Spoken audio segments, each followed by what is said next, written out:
Today we got Kassandra Gordon. I looked on your background, so you're out of the UK? I'm in the UK. I'm based in London. What am I gonna do? I can't get through to you. You look right through me. You just can't see me. What am I gonna do? What am I gonna do? I can't get through to you. You look right through me. You just can't see me. What am I gonna do? What am I gonna do? Yeah, we had an I'm out there, and we had some interviews with Akon when he was there. I think it was 2017. That was before all the pandemic came through, though. So, since this is Women's History Month, could you give us your thoughts about the month? So what's the tagline? Isn't it break the bias? Isn't it? So yeah, what do you mean thoughts? There's so much stuff by thoughts of being a woman. Is anything specifically you want to talk about, or No, do you feel it should be like how people say Black History Month should be every month instead of 1 month? Them dedicated only Women's Month. I see what you mean. I mean, it's nice that it's recognized. It's like Valentine's Day. It's good that it's highlighted, but it should be celebrating all genders every Yeah. day, and it's good to notice women's contribution, and also recognize men's contributions in life as well. So yeah, I think it's nice, but apart from saying look at women and look what they're doing, Yeah. what else can we do? Okay. So, are there any women out there that you feel are a great inspiration for young girls coming up right now? My ones are going to be so cliche, but because you asked me the top of my head, Yeah. I feel like Beyonce is very inspiring. Because when I think about stuff, or when I, want to complain, I'm like, oh, what would Beyonce do? Beyonce wouldn't complain, or Beyonce would strategize and she'll get her things together, and she moves in silence. That's the person what pops up in my head at the moment. I'm just trying to think of anyone who's not as obvious, but I see her definitely as an inspiration, someone just at the top of my head. Yeah, I can't think of anyone else who's the top of my head. I wish I had some more really good answers. I'm sure as soon as in the next hour, I'll be like, oh, there's this person. But I have to be honest, I have to go with my gut, and Beyonce was at the top of the list. Okay. So, did you see the Oscar drama this past week? Okay. What do you think? Everyone's talking about it, and it's like day 3 now. What do you think? I don't know. It was very weird that he was laughing, but then probably he did look over to Jada and saw Jada's face, and he just reacted. But he's got to control his temper, though. Can't be. Yeah, you can't go around hitting people. Yeah, you can't be doing that. How, especially on camera. I'm like, on camera, can you just wait? No. Yeah.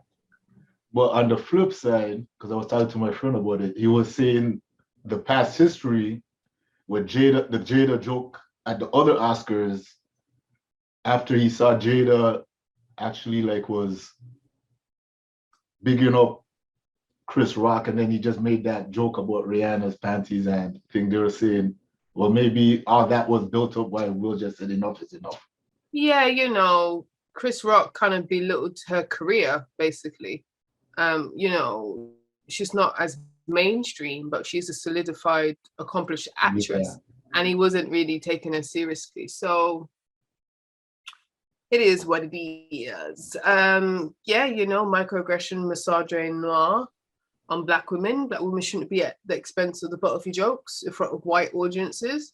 Yeah. And unfortunately, these things happen, but forgiveness and grace should happen to, don't cancel people. Just, I'm sure he's learned from his mistake really, really quickly, Will Smith, and I'm sure Chris Rock will be careful talking about Black women's hair and medical conditions, especially when he did a whole documentary talking about Black women's hair. Yeah, I saw that. So he knew. I'm sure he would say, I didn't know about alopecia, I didn't know about the medical condition, but you don't really talk about Black women's hair appearance. He knows that. You know, yeah. And he was married to a black woman, and his mom was black. So I don't want to. You got a point. Yeah, you got a point. I saw in one of your podcasts that you were telling people that they should really watch King Richard. What did you say that? Yeah, I love that. You know, the one where he got the Will Smith got the Oscar for. Yeah. It was just inspirational because Venus and Williams is inspired by that. You know, the Williams sisters come from Compton, come from nothing. The dad was a security guard. He had a vision before they were born what he wanted his children to be. Yeah. And me being in the jewelry trade of how I want to see this jewelry business, and I have this vision, and you're just like, I'm not 100% there yet, but I'm getting there. Yeah. And every move, you just got to go hard or go home. And there's steps, you know. So what made self-belief? You got to have that self-belief, man. You are the one. Yeah, you have to. That's true. Because if you don't believe in yourself, no one's gonna believe in you. So what made you get into jewelry and art? I got into jewelry. So I did a silversmithing course, made a silver ring in Kensington about 10 odd years ago, and I just loved it. And then ever since, I just learned and I just absorbed the jewelry world, and I started my own business, and that's how I got there. So yeah, you know, I do believe that jewelry can equals love, self-love, or love to others. So I could give gifts. Jewelry is such a wearable art. It manifests emotions, memories, personalities, all in one. Something you could cherish in your lifetime and beyond your lifetime. So there's so much, the fascination. I'm really interested in the relationships, in the legacy, and the narratives around jewelry. Yeah. So do you find that you see any obstacles while you're trying to do this kind of business? I think any business has obstacles. I think in jewelry, it's very expensive. You know, if you don't have an investment, it can be tricky. I think it's the normal things, I guess. I think there's sometimes barriers, you know, having representation of people who look like me in the jewelry field and keep that up, not when it's just George Floyd's died. But there's always challenges in life. I think being as an entrepreneur or running your business, you're always problem solving, always creating and problem solving. Yeah. So I seen that you were featured in some publications like Forbes and Vanity Fair. Yeah. Those was to do with me in the jewelry world. A lot of it still, you know, with the work I did in the jewelry world, looking at diversity and inclusion initiatives. Yeah. So how was it like getting that kind of experience and exposure? Well, the question is, was it exposure for the right reasons? So there's so lot of this hyper blackness and visibility after when George Floyd died, but I was making jewelry before George Floyd incident. So it's just like, why now? Why are you contacting me now? You know, and since it's been nearly 2 years and they're not really messing with me. So it just shows how selective some journalists can be and how supportive they can be. And if they really care about Black lives in general. Yeah, we had that same kind of issue when it was around the same Black Lives Matter, where our old YouTube channel, it was getting so much traffic and everything. And then certain things happened. And then I was like, now we lost this and that. And then you guys moved on and no one's covering back as they were. They moved on to the next hot topic, as you said. I know exactly what you're saying. So how did you transition into making podcasts? How did I transition? I mean, I always loved podcasts. I always listened to podcasts. Yeah. Ages ago, before they got popular, especially in COVID time, always listened to podcasts, entrepreneurial ones and professional development ones. So I just thought it's just important. I just wanted just to do it. Yeah. To be honest, I first did a comedy with comedians were on a previous podcast I did ages ago called Laugh a Day. I used to run a morning comedy club. So people used to come 6 o'clock in the morning or 7 o'clock in the morning and listen to stand-up comedy. So you can laugh your way to work and have a laughter a day keeps the doctor away. So that was interesting. And then I stopped that. And then I thought, I want to do a proper podcast, looking at particularly Black creatives, because I feel like Black creatives need a different type of support, because sometimes you don't have all the support of your family to get into the creative industry sometimes. Yeah. And when you get into the creative industry, there's so much barriers like social capital, funding, investment. Are you the acceptable Black person to be in these places?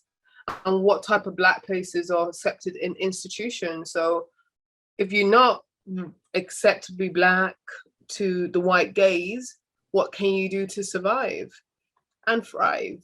So that's what the podcast is there for. Or if you're in your 9 to 5 as a Black creative and you want to move out, what steps can you strategize to do to make sure you can do that? Because in other cultures and other worlds, like, people can just quit their job and just move over. But people have, especially sometimes from person of color or immigrant backgrounds, they have like family tax. Sometimes you have to send money back home. You have dependents. You're not like sometimes your white counterparts who have generational wealth. They know they're going to inherit a house. They know that their mom and dad can fund their wishes. You have to do a thing by yourself. And it's a lot of expectations sometimes from a Black or person of color to do the creative things when they know the money's not coming in yet. So how do you keep your creative juices flowing while still working, still got all this responsibility, and you're just trying to grind? And sometimes you might have a 9 to 5 where you're not really creative and you can't talk to people with creative ideas. You don't know how to get these creative juices flowing. You don't know how to get rid of that creative block. Yeah. This is the podcast, like Creative Handbook is there. It's supposed to be like the handbook or the manual to get you from A to B, being a Black creative and, hopefully making some money, because you can create all you want, but how can you make it sustainable? Maintain, yeah. So who have been some of your guests on your podcast? A range of guests, so a range of Black creatives. So you can have people who are in the music industry. Like, I try to get people who are leading in their fields, and I try to get people who can give practical advice, not just like regurgitating Tony Robbins or something like that. People who are actually making money, making moves. They might not be on the Shade Room. They might not be, mainstream. Yeah. But they're making honest living, doing great in their communities, and they're being so successful, like film directors, as I said, musicians, jewelers, all the creative people, illustrators, creative directors. The list goes on. Just look at the podcast and see what chimes with you.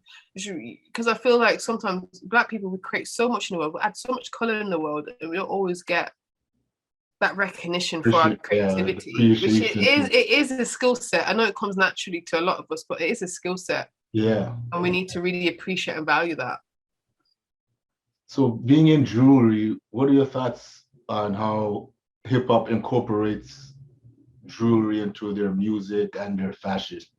Like Jacob. Well, I love jewelry in general. So there's different types of jewelry. So I'm a fine jeweler, meaning I use lots of diamonds and gold and precious metals and stuff like that. So I can make hip hop jewelry. You're talking about the chains and the grills. I can make it, but that's just not for me. I wouldn't wear it. So I tend not to make jewelry if I wouldn't wear it. I can make it, but I don't mind them doing it. But it really pigeonholes for urban Black hip hop jewelry into one category. Yeah. Where Black people are so diverse. Not every day you want to bust grills. Not every day you want to go down the street being iced out. Not every day. Yeah. So I wear jewelry. Oh my God, I'm not wearing much. I'm just wearing these little tiny earrings. I should be more American-like and just sell myself. But I'm too laid back, too British for this. But if people go on my website, you can see what I do. And on Instagram, KLG Jewelry, British spelling. I make jewelry. So I've got 2 bits of my business. I have my bespoke collection, so custom. So if people want custom jewelry, they come to me. I make it and you get it. And then my other part of my jewelry business, I have ready to wear. So my new stuff is about hair. I know you're gonna look like hair on braids and twists and stuff. So it's just paying homage to, you know, textures of hair. You know, hair in Black culture means a lot. You know, I'm wearing braids right now. Yeah. So, and also in other cultures, no matter if you're Caucasian or other cultures, they wear braids or some types of braids, interlocking, there's weaving there. So it's like having that diversity and inclusion and just recognizing the unity. We're all human. Yeah. We got to see the humanness and the beautifulness in everyone's like different ways of life and style, and just be unified by that. Yeah. So you know, if you look on my website, you can see my designs, or go on my Insta, you can see my designs there. So, and also the third bit of the jewelry, what I do, I try to use jewelry as art. As I said, I'm very interested in relationship, heritage, and how we create narratives around a piece of jewelry, and how it sits on our body.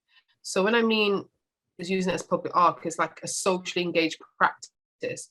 Use it in projects where we can have meaningful conversations and thought about certain social issues. Like, for instance, I'm doing an exhibition next month looking at the relationship between cancer and jewelry. So we've asked cancer patients, kids, adults who's been affected by cancer to design a piece of jewelry, obviously wear it, take pictures about it, do a documentary about it, because sometimes when someone has cancer, even though in the UK it affects 1 in 2 people, people don't talk about it. It's very taboo. It's very, very clinical. People always think it's death and lots of sorrow, and people put their own narrative that you must do this if you have cancer. You do this. You're a survivor. You have to wear pink. You got to wear the pink ribbon. Blah blah blah. And some people do not identify with those type of stories. Or so, what can we do to bring it to light? Because this is life. So so I'm looking forward to exploring that and seeing the the exhibition unfold next month. So do you do like pop-ups where people could get your jewelry, like come in person and see I used to, but it's very time consuming. So online shops, I tend to do, because it's just easier for people. It's just less time consuming. Yeah. Okay, so is there any advice you would give young entrepreneurs coming up that you wish that you would have got when you started up? Believe in yourself, believe in yourself, believe in yourself, believe in yourself, believe in yourself, and don't tell everyone your business. And just try. I know cliche, but you know, once I started believing myself, developing, finding my voice, I was so much happier. And I know it sounds cliche, but I used to roll my eyes when someone said that to me. But you only got one life. You only got you. If you want to go to be, you know, you got to choose your hard. Everything in life is hard. Yeah. But which hard you're going to choose and deal with it. I also saw that you're a visiting professor at Birmingham City University. Yeah, so in my jewelry practice, you get these honorarium positions. So they're not always paid. They're just, you know, when people get these honorary doctor kind of things, just, you know, so they recognize my work in the jewelry field and they want to honor me in some way. I mean, and sometimes I do lectures and stuff like that. So yeah, and or work consulting. So that was, you know, nice to be honored in that way for my work. So is there any lasting words you want to tell the audience? I just want them to connect. Yeah. See the jewelry. Join the podcast, because I think the podcast is really honest. Honest. And unapologetically Black and honest, especially, you know, the episodes in the last kind of couple of years or so. Come and just connect, because being a Black creative is not easy. I just remember when I went to school, I wanted to do drama. I thought I was good at drama. I took my drama exams early. It was really good, but my mom discouraged me. The teacher discouraged me. Just told me, you know, and it's just that fear because of the uncertainty that you're going to make it as an actress or whatever, and people just want you to have always safe jobs because it's their fear Yeah. And I wish when I was 14, 15, I had a podcast or YouTube or the internet at that age. Yeah, it's different now. Not saying the internet wasn't around, but it was like But that it wasn't dial-up like, internet. yeah. And I am these kids would never know how it was. But I wish I had a podcast when I was 14, 15, where I could see a way to make money as a creative.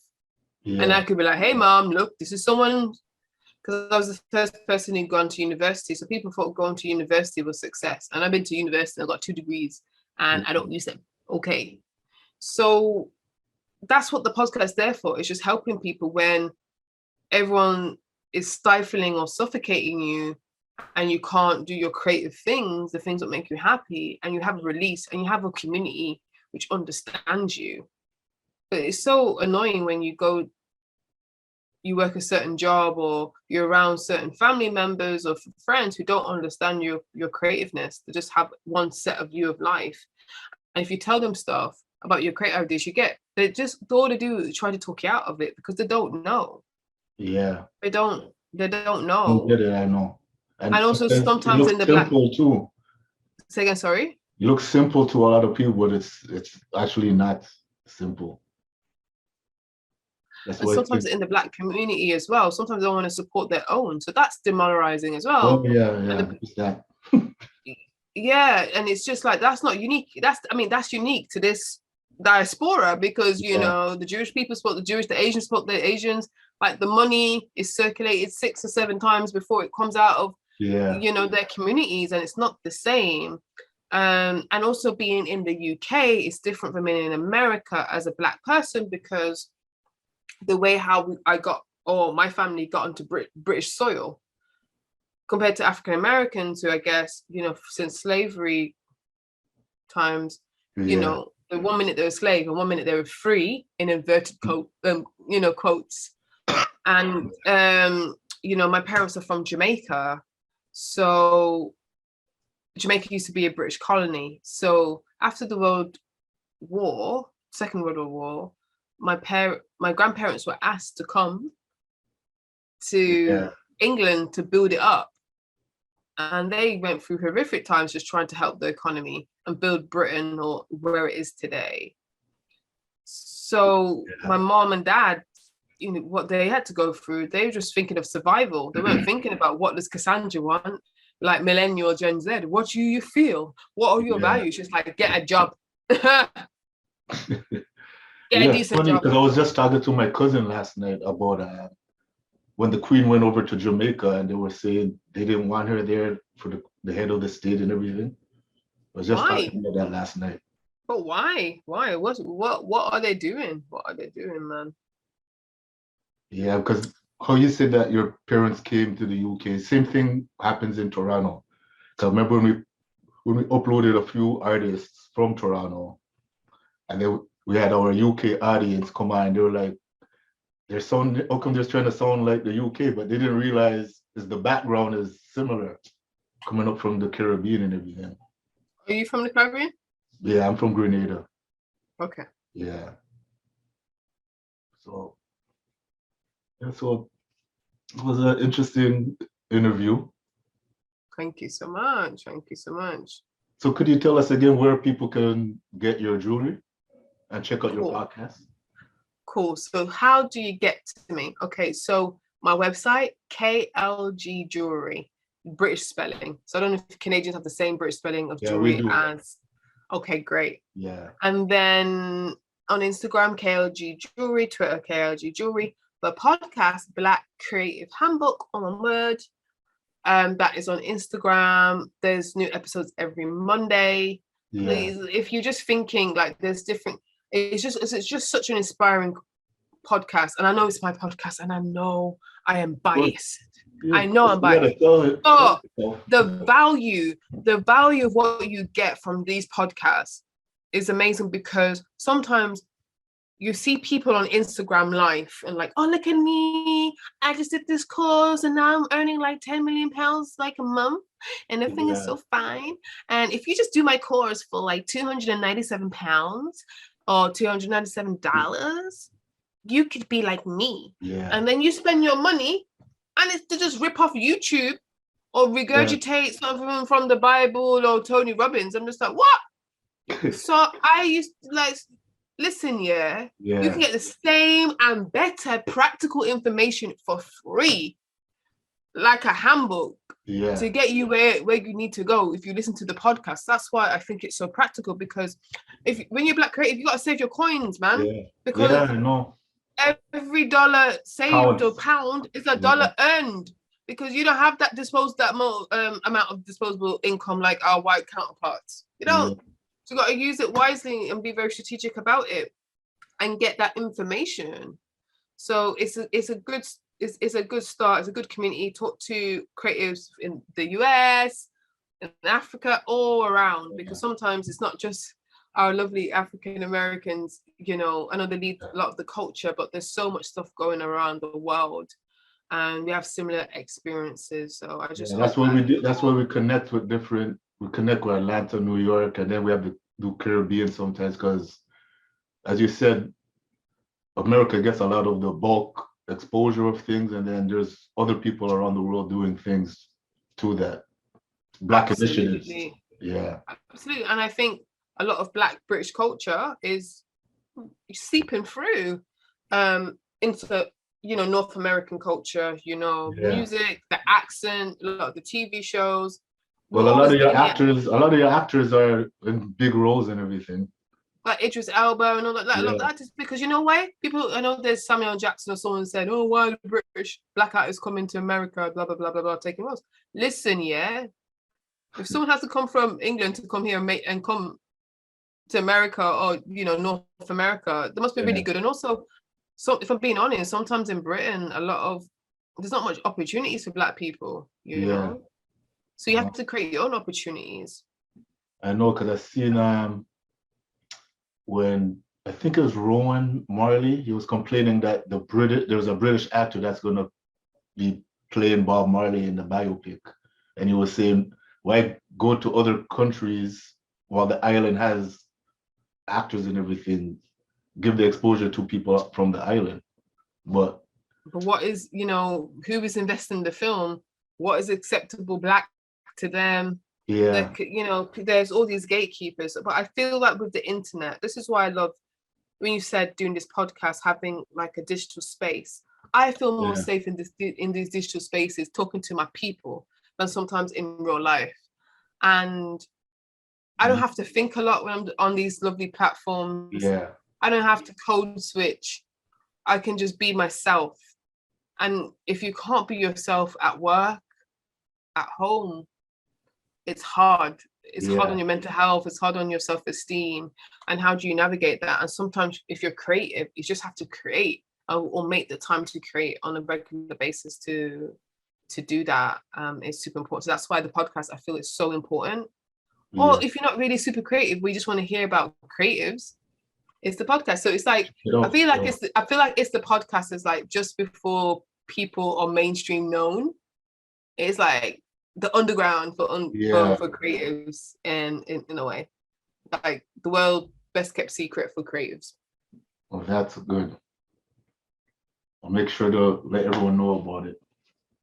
Absolutely great. So I really appreciate you, and I appreciate what you're doing. You're creating like your media empire, putting it out there, getting the interviews and stuff like that. I do appreciate you just hustling. So, I'm looking forward to more highs on this platform. Okay. Hey everyone watching Worldwide Entertainment TV. This is Ashley. Let us know your thoughts below and hit that notification bell after subscribing. Visit wwetvn.com